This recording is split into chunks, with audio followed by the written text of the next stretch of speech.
Paradójicamente ocupan el índice de pobreza del país. ¿Qué usted cree que ha sido? ¿Por qué los pueblos fronterizos siguen ocupando los índices de pobreza en el país? Mira, desde que Miguel Segarra Hatton y Pavel Issa, que hoy son los que dirigen la economía, venían a hacer esos estudios, a mí me preocupaba y yo lo que hice fue que comencé a estudiar la problemática, porque cuando veía a un dominicano aquí, en Elías Piña, y lo veía, por ejemplo, en Baní, o lo veía en Moca, muchas veces lo veía que estaban iguales, que son iguales. Hurgando, para mí lo que está ocurriendo es que esta provincia fronteriza tiene un personal, una población haitiana muy alta y muy pobre. Por ejemplo, en Elías Piña tiene que rondar el 25% los haitianos que viven aquí y que la mayoría no trabajan para aportar, es decir, son consumidores, gastan de lo que producen los mismos dominicanos y algunos mínimamente haitianos. Entonces, para mí salimos dentro de la provincia más pobre, o la más pobre en el caso de Elías Piña, por la gran incidencia que hay de haitianos. Porque hay que decir que en los últimos años Elías Piña mejoró algunos índices de eso. Por ejemplo, mejoró el empleo, porque el empleo no solamente son las oficinas públicas, por ejemplo, con los proyectos agroforestales, que el 62% de dos municipios, incluyendo el segundo más grande, que es Hondo Valle y Juan Santiago, 62% tenían ingresos hasta que llegó este gobierno. Es decir, había un sueldo todos los meses a esos productores, a los que eran integrantes de la brigada, a los que atendían los viveros, y eso implicó una mejoría bastante en la parte de la economía de esos municipios. Pero hay que decir que se creó ya al final, ya en agosto de 2020, que tenemos las estadísticas, aquí se crearon alrededor de 1.600 microempresas, pequeños negocios financiados fundamentalmente a través del Banco Reserva y de Promipyme. También hay que señalar de que la parte de la comunicación vial mejoró. Hay que decir que la deficiencia en lo que son la energía eléctrica, la luz en la vivienda, bajó de 28 a 17. Es decir, se logró que un 11% de la vivienda tuvieran energía eléctrica, incluyendo Relimpio, que no había luz, incluyendo Sabanamula, para poner dos ejemplos, de poblaciones grandes. Pero hay que decir también que mejoró el agua potable. Es decir, Elías Piña mejoró como para no ser la más pobre. Pero, repito, primero, el hecho de la gran población haitiana que hay nos sigue colocando como la más pobre. Y la otra cosa que debo decir, que como vino el cambio, y en la parte de la economía, en la parte del Ministerio de Economía y Desarrollo, exactamente se lo dieron a los que hacían esos estudios anteriormente aquí. Yo pienso que ellos entonces deben hacer mayores inversiones aquí en Elías Piña. Y digo mayores inversiones porque las inversiones que hacía el gobierno central para Elías Piña fue disminuida. Esos proyectos agroforestales de esos dos municipios eran 1.000 millones y ya se iban a ampliar para otros municipios.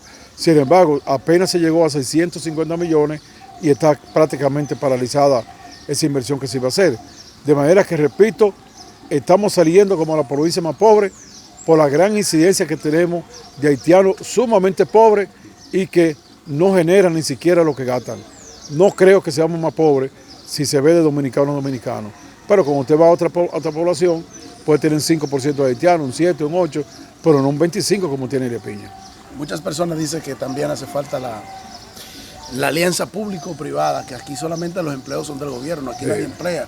Y aquí la juventud que no trabaja en Elías Piña se va para Santo Domingo si no tiene un empleo en el gobierno. Mira, afortunadamente, después de muchos años, yo te puedo decir del 95 para acá, que muchos encabezados por mí veníamos luchando por la UAS. Este año vamos a tener nosotros, ya está planificado, se está trabajando la universidad aquí. Eso va a implicar que vamos a tener profesionales de jóvenes que hoy están bachilleres, que están dando vueltas sin saber qué hacer, no tienen los recursos para irse a otra provincia ni para viajar. Pero hay que decir que la alianza público-privada, la que hoy se está aplicando, es una distorsión de la alianza pública-privada que veníamos trabajando. Yo era parte esencial de una comisión que llegamos a visitar lo que es la alianza público-privada, por ejemplo, en España, en Brasil, en varios países. Y te puedo decir que la idea de la alianza pública-privada, si se aplica como él, sería como tú dices, generaría bienestar. Porque la idea es que el sector privado, que tiene recursos, lo ejecute a través de obras, de acciones que necesitan las poblaciones. Por ejemplo, si nosotros necesitamos aquí montar una agroindustria y empresarios vienen y la montan, entonces el gobierno le busca la vía de que ellos vayan recuperando su dinero. Si por ejemplo se necesita, vamos a decir, hacer una carretera que va a implicar una mejoría de una población, ellos lo hacen, el empresario, y el gobierno poco a poco le va pagando. Es decir, un gobierno, y recuerdo que ese era uno de los planes que había, un gobierno no puede hacer 2.000 y 3.000 obras de un solo tablazo, pero sí puede con los bancos que ganan recursos. Por ejemplo, anualmente los grandes bancos aquí se están ganando más de 40.000 millones cada año, lo que implica que si la mitad de eso se aplicara, por ejemplo, a la agricultura, a la agroindustria, nosotros seríamos otra nación. Yo repito, Elías Piña tiene 1.100.000 tareas cultivables de tierra de alta calidad, tierra de altura, es decir, templada, que se puede sembrar desde manzana, aguacate que hay ahí, frutos así. Tenemos tierras que se irrigan para arroz, en el llano, en Sabana Larga, en Sabana Cruz. Tenemos para todos los cultivos, falta inversión, falta el apoyo del gobierno para la preparación de terreno, para las semillas, etc. Es decir, la alianza público-privada, como es originalmente, ayudaría mucho a Elías Piña. No la de ahora, porque lo que están haciendo ahora es instituciones, empresas, bienes del Estado, entregándose al sector privado. Como en Barahona, un proyecto agrario de los productores del pueblo dominicano, se le entregan a una empresa azucarera privada. Así no. Es que el empresario invierta y a través de mecanismos que se establecen con el gobierno, va recuperando su dinero, su capital y sus intereses. Ojalá para Elías Piña haya lo que puede ser esa alianza público-privada para explotar lo que son nuestros recursos naturales. Debo decir algo también, que implica que Elías Piña no es la más pobre. Hasta el año 2010, que hubo el terremoto en Haití, y que fruto del terremoto se hizo la carretera de Puerto Príncipe a Comendador, y es la mejor carretera que hay en la isla.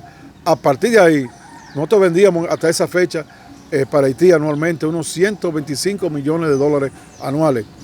Hoy se están vendiendo 270 millones de dólares anuales. Jimaní, Elías Piña y Dajabón somos 3 puntos parecidos, con 270 millones más o menos. Aquí entran, y tú lo sabes, 250, 200, 300 patanas diarias.